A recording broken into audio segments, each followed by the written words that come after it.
Épître de Jude, le seul chapitre, le chapitre 1, verset 4.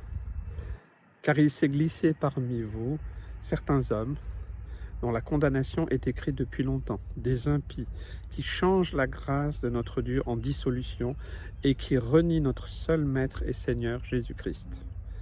Alors dans ce texte, Jean parle des impies, de ceux qui se détournent, ceux qui font toutes sortes de choses en se glissant parmi nous. Ils ressemblent à des chrétiens, ils font peut-être des rites comme les chrétiens, mais ils ne sont pas avec nous parce qu'ils ont renié réellement qui est Christ. Ils ont renié notre Maître, Seigneur Jésus-Christ. Changer la grâce en dissolution. Peut-être vous posez la question, qu'est-ce que ça veut dire? C'est utiliser la grâce de Dieu pour finalement continuer à pécher en disant de toute façon Dieu fera grâce. Oh, tu as fait ça, oh, c'est pas bien grave. Il change, il transforme, il détourne. Et ça, c'est très grave.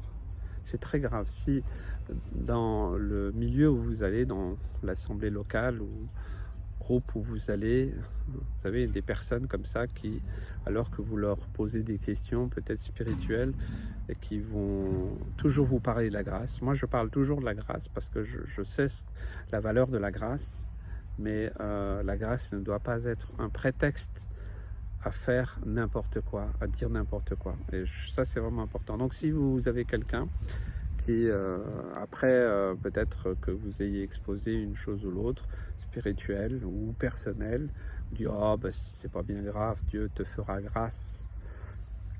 Alors oui, Dieu fait grâce, mais c'est pas un système. Ça ne peut pas être la base de notre vie chrétienne.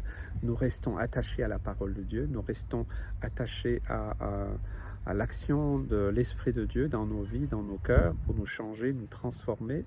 Ça ne peut pas être une excuse, ça ne peut pas être un système. Là, ça se transforme en dissolution, en quelque chose qui va nous détruire et qui va détruire aussi bien autour de nous.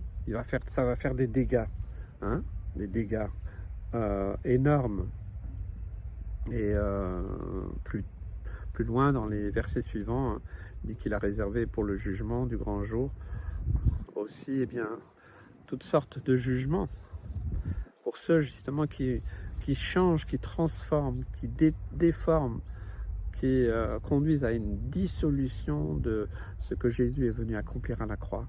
Jésus n'est pas venu à la croix pour nous sauver, pour qu'on continue à pécher dans la paix, dans l'amour et dans la grâce. Ça serait complètement incohérent et c'est incompatible avec les enseignements de Jésus et de la parole de Dieu. Donc faisons attention, il faut toujours avoir cette lucidité. Vous savez, en tant que ministère, je prêche la parole, je prêche ce que dit la parole. Je ne prêche pas mes idées, je prêche ce que j'essaye en tout cas d'être au plus près de l'Esprit de Dieu, de ce qu'il veut nous communiquer. Ça, c'est vraiment très important. Après, oui, je vis dans la grâce. Et après, chaque cas est particulier. Oui, il faut prier. Peut-être, voilà, on peut conseiller aussi des gens. On n'est pas des légalistes ou on n'est pas de ceux qui rejetons les gens, certainement pas. Mais tout doit se faire à la base de la parole de Dieu. Et il peut y avoir plein de sujets où ça peut être délicat. Mais il y a d'autres sujets où c'est absolument pas délicat. Il y a ce que la Bible dit. Et la grâce, il ne faut pas l'employer dans ces moments-là. Ça serait vraiment conduire à la dissolution de la foi même d'une personne et de sa propre foi. Et ensuite, eh bien, ces personnes, elles pensent qu'elles ont du discernement. Alors évidemment, les gens vont être peut-être contents. Oh, ils vont être rassurés. Vous savez, c'est un peu comme la psychologie, ça vous rassure. Oh, c'est pas toi, c'est la faute de tes parents, c'est la faute de ceci, de cela. La parole de Dieu, c'est un miroir. Il nous montre qui nous sommes. Ouais, des fois, c'est violent, des fois, c'est difficile. Ok, mais il nous donne les moyens d'en sortir. Par son œuvre à la croix, mais aussi eh bien par son amour, oui, par sa grâce, c'est vrai, mais à des cœurs repentants et des cœurs qui sont ouverts, prêts à laisser le Saint-Esprit agir en eux. C'est pas un système, moi je vis dans la grâce, donc je fais ce que je veux tout le temps, en permanence. Faisons attention, méditons sur cela et que le Seigneur nous aide à discerner et à pas user de la grâce comme d'un système pour pécher ou d'être dans cette dissolution qui sera bien sûr fatale pour ceux et celles qui la pratiquent. Et le drame, c'est que eh bien peut-être dans votre groupe ou l'assemblée locale où vous êtes, il y a des personnes comme ça, que Dieu intervienne, qui vous donne la sagesse et que les ministères puissent aussi avoir le discernement pour voir et veiller et prier, veiller sur le troupeau, afin que ces personnes-là ne tordent pas la parole de Dieu. Je pense que ça c'est important. Là, il n'y a pas de... il n'y a pas de tergiversation à avoir, je pense que ça c'est clair, c'est extrêmement dangereux.